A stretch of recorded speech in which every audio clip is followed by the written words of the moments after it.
A Jorge Eliezer Gaitán lo mataron de dos maneras. Primero lo mataron de manera simbólica, con lo que le quitaron la presidencia en el 46.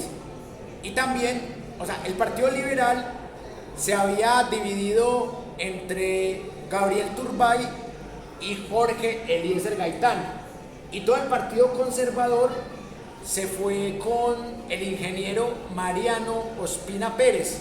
Entonces, esas caricaturas que ustedes han visto, en donde se burlan de Gaitán, liberales lopistas y santistas tratándolo de fascista y conservadores tratándolo de socialista, así lo desprestigiaron.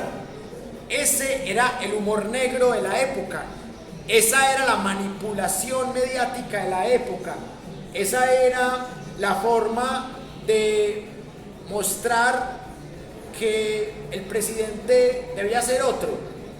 Gaitán tenía enemigos en ambas oligarquías, conservador y liberal, pero Gaitán también tenía enemigos internacionales, porque él había denunciado en 1928 en el Congreso de la República la masacre de las bananeras, y ya los gringos lo tenían entre ojos. Por eso, en un informe desclasificado de la CIA de los años 60, el embajador de ese momento de Estados Unidos en Colombia decía en latín una frase: cuidado con Gaitán, el embajador Willey. Por eso hay una hipótesis muy fuerte de que a Gaitán lo mandó a matar la CIA, que Gaitán era un peligro para esta gente, y más porque estaba empezando la Guerra Fría entre Estados Unidos y la Unión Soviética.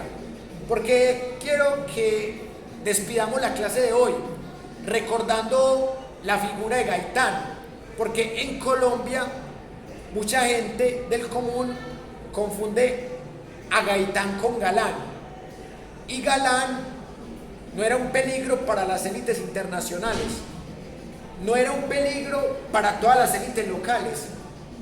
Galán solamente era un peligro para los politiqueros que estaban asociados con el narcotráfico, es decir, sus mismos compañeros del Partido Liberal. ¿Quién es el verdadero asesino intelectual de Luis Carlos Galán? Alberto Santofimio. Es el que convence a Pablo Escobar de que lo mate. Y eso lo cuenta Virginia Vallejo, que es una modelo y actriz que fue amante de Pablo Escobar. Lo cuenta en su libro, y por eso tuvo que irse de Colombia, porque le iban a matar. Porque ella fue la que contó que Alberto Santofimio y que Álvaro Uribe Vélez también estuvo ahí implicado.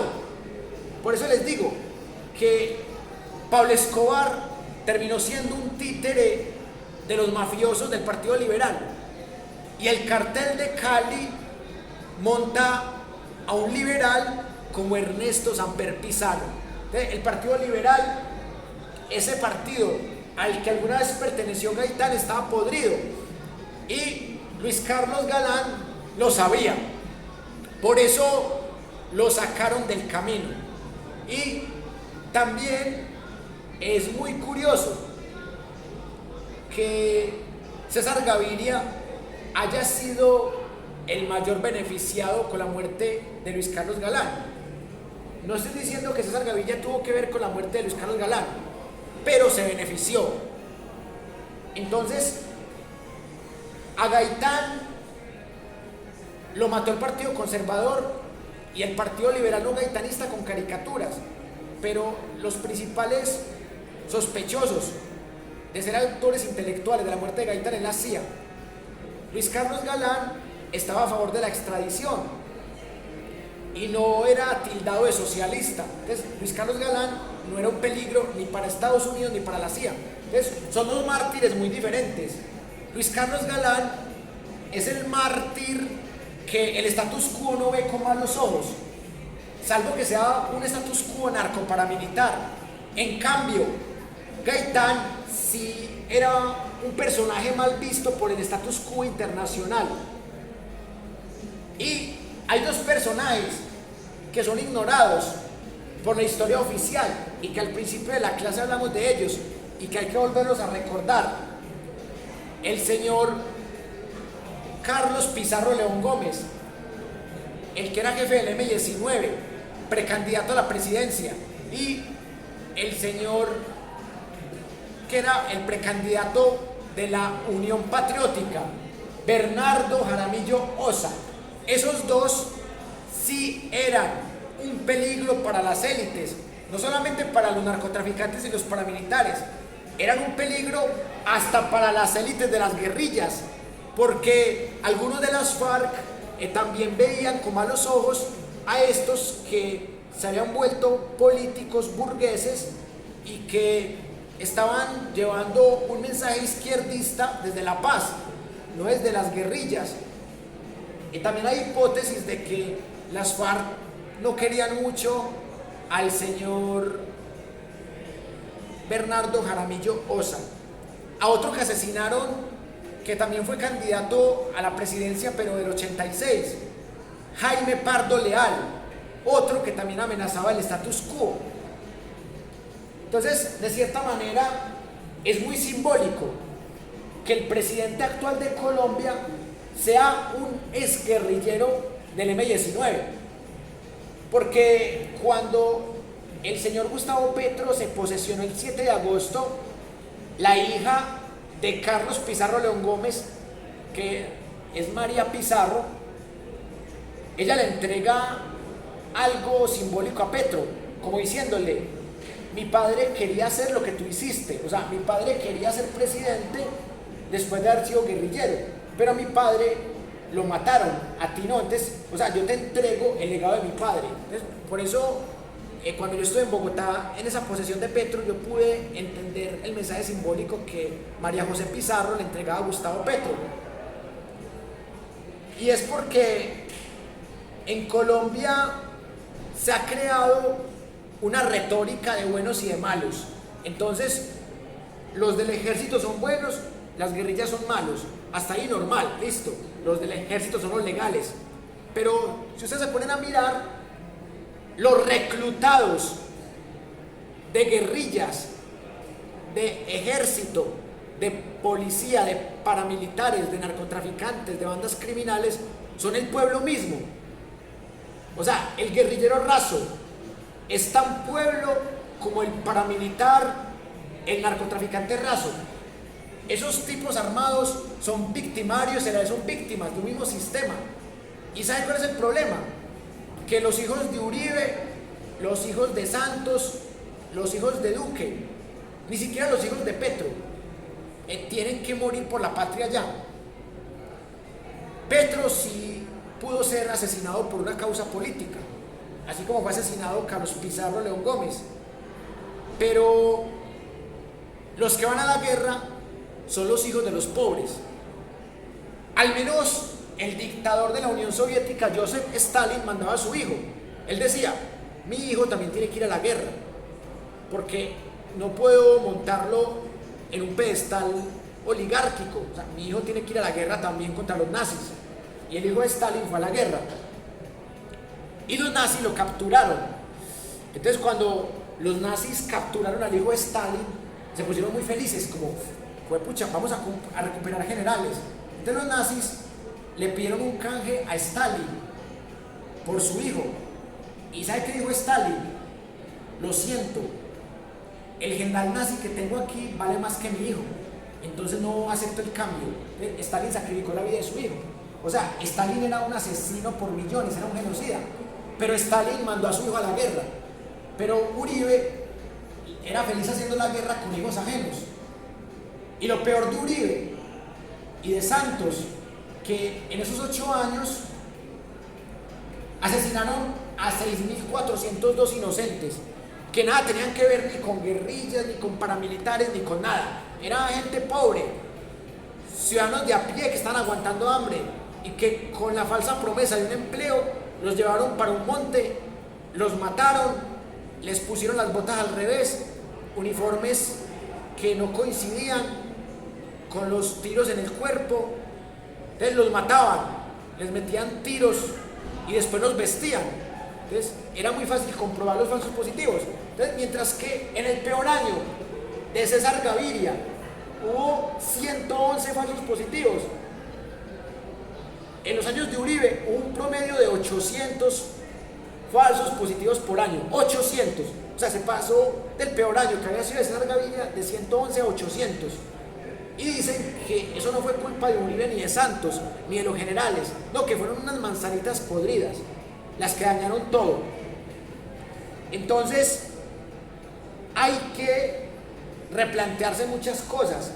Hay que pensar en cómo no caer en esa retórica de los buenos y de los malos. Y por eso hoy les he traído varias fuentes para que ustedes saquen sus conclusiones. Y lo último que quiero decirles, ya para que nos despidamos, la historia de Colombia hay que seguirla escribiendo todos los días, porque todos los días vamos a encontrar cosas nuevas, testimonios borrados, víctimas que no han podido hablar.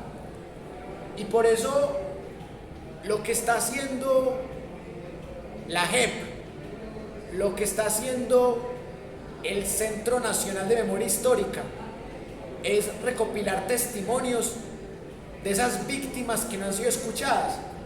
Y mucho ojo, que el señor Salvatore Mancuso va a hablar y vamos a conocer una versión de qué tan influyente fuera para política en esa época los falsos positivos. Y en estos 3 años y medio vamos a tener la oportunidad de escuchar muchas víctimas y van a ser reparadas muchas víctimas con dineros de los mismos narcotraficantes, paramilitares y guerrilleros. Ya fueron reparadas 9.000 víctimas de paramilitares en Barranca, como les dije ahora, pero siguen víctimas en todo el país. Y no solamente víctimas de guerrillas y de paramilitares y de narcos, también víctimas del mismo gobierno de turno y sus fuerzas militares. Entonces, yo sí siento que llegamos al momento de frenar la debacle, llegamos al momento de recuperar lo poquito que quede de democracia, llegamos al momento de repensar la historia y de recuperar el legado de una víctima que extrañamente no es mencionada en el capítulo 8 de la temporada 3 de la serie Matarife, que es Héctor Abad Gómez, médico, defensor de derechos humanos, docente de la UDEA, asesinado por los paramilitares por defender a la gente víctima de ellos. Cuando mataron a Héctor Abad Gómez, lo mataron en el velorio de otro que también defendía los derechos humanos. Y en el bolsillo de Héctor Abad Gómez había un poema que decía el olvido que seremos, y ese poema él lo iba a leer en el velorio del amigo que también había matado ese día a los paramilitares. Entonces no le dio tiempo de leerlo porque lo acribillaron, y al encontrar ese papel, el hijo de él, el escritor Héctor Abad Faciolince, publica la novela dedicada a su padre, El olvido que seremos. Y para terminar la clase de hoy, quiero compartirles 3 párrafos de lo que dice Héctor Abad Gómez en su Tratado de Tolerancia, un libro que paradójicamente no sirvió porque lo mataron por intolerancia. O sea, a él lo mataron por las mismas razones que él exponía aquí, porque los paramilitares no toleraron que él defendiera a las víctimas. Y voy a leerles una parte que me parece conmovedora, que dice así: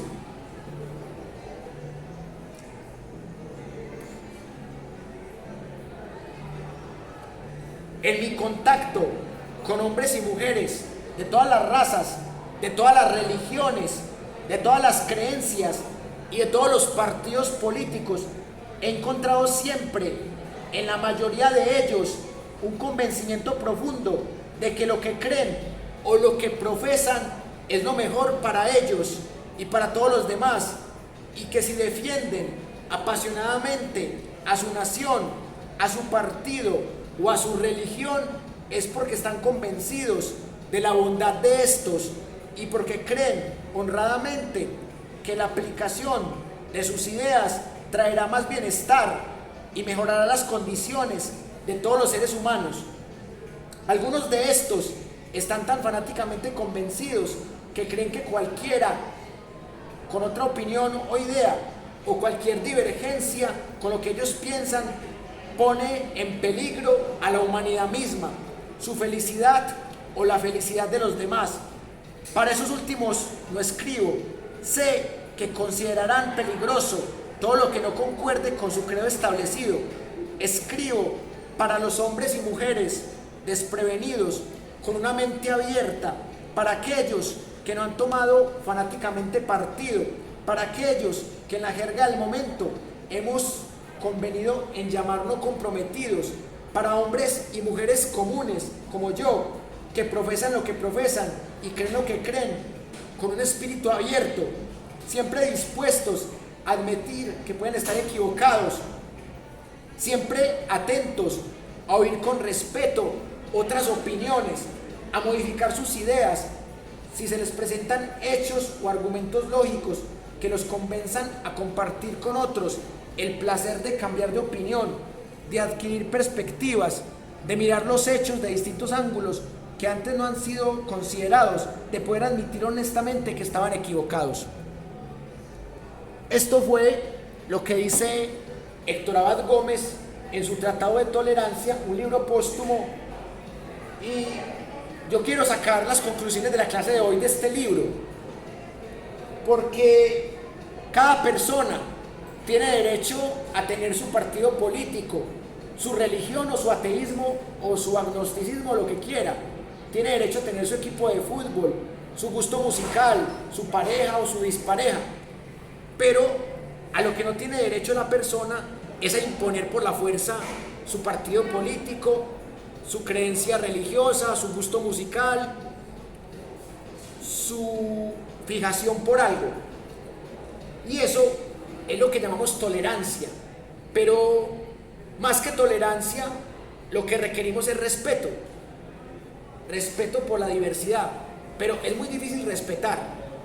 Es más fácil tolerar. Porque cuando yo tolero, le digo, ah no, vos estás equivocado pero te tolero. Vos sos asesino pero te tolero. Entonces, tolerar también implica tolerar a los intolerantes, lo cual sería una contradicción en los términos. Entonces, lo que yo he pensado es el respeto por las personas más que por sus ideas. Es decir, las ideas pueden ser refutables, las ideas pueden ser transformables, las ideas son como las palabras, se las lleva el viento.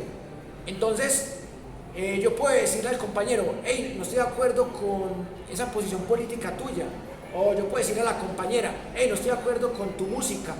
O puedo decirle al otro compañero, a la otra compañera, no estoy de acuerdo con tu posición en este tema de la marihuana. O no estoy de acuerdo con este tema de la belleza.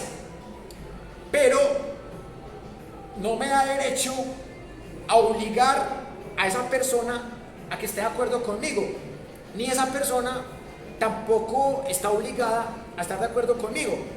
¿Y cuál es el problema que yo veo en el fanatismo? Sin importar de la índole que sea, que en el fanatismo yo creo que si la otra persona no está de acuerdo conmigo, yo tengo el derecho a pegarle, a insultarle y a matarle. Y ahí es donde nacen las guerras, los genocidios, las dictaduras. Por eso era muy peligroso cuando Uribe Vélez decía, los docentes son adoctrinadores y terroristas de civil.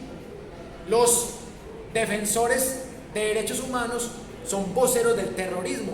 Los estudiantes de universidad pública que me atacan son pequeños terroristas. Porque Uribe nos estaba matando simbólicamente. no solamente mataba con falsos positivos, nos estaban matando simbólicamente, así como mataron en el 45-46 simbólicamente a Gaitán, que ustedes lo vieron, así nos estaba matando Uribe. ¿Qué le pido yo a Petro? Que no mate la oposición. O sea, porque si Petro empieza a decir, todos los uribistas son paramilitares, todos los uribistas son terroristas de civil, todos los uribistas estudiantes de derecha son pequeños terroristas. Si Petro empieza a decirle terroristas a los uribistas, se va a crear un odio que puede inducir a nuevos falsos positivos. ¿Qué le aplaudo yo a Petro? Que han protestado los uribistas, no han matado ni uno. Han protestado los anarquistas que no son uribistas contra Petro, no han matado ni uno. No le han sacado los ojos a los manifestantes, no han matado a personas como Dylan, no han matado a personas como Lucas Villa. Los uribistas han protestado ya 2 o 3 veces, no ha pasado nada. Han sido los uribistas los que han agredido a gente de Cofradía para el Cambio, y algunos seguidores de Petro también agredieron a miembros de medios tradicionales. O sea, ha habido agresión de seguidores, pero no el gobierno como tal. Entonces, si Petro garantiza separación de poderes, respeto a las marchas en su contra, y que la policía y el ejército no vuelvan a cometer falsos positivos, eso para mí sería lo más rescatable de Petro en esos términos de seguridad. Y en términos de educación, yo le pido a Petro que adelante la reforma educativa, que siga con la reforma agraria y que logre sacar adelante la reforma a la salud, la reforma laboral y la reforma a las pensiones. Pero el tema no solamente es del gobierno de Petro, el tema es cómo nos comportamos en redes sociales, porque es difícil en redes sociales tolerar ideas racistas, insultantes, neonazis, gordofóbicas, clasistas. Entonces, es una lección para todas las personas, porque yo sé que en algún momento nos hemos acalorado en una discusión, pero la paz empieza por la misma ciudadanía y en las redes sociales y en el ámbito cotidiano.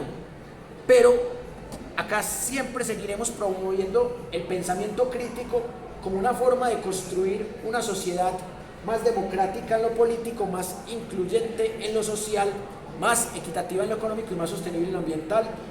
Les agradezco mucho por haber compartido este rato conmigo. Nos vemos el viernes para que hablemos del tema del Club El Nogal y de la película que vamos a ver.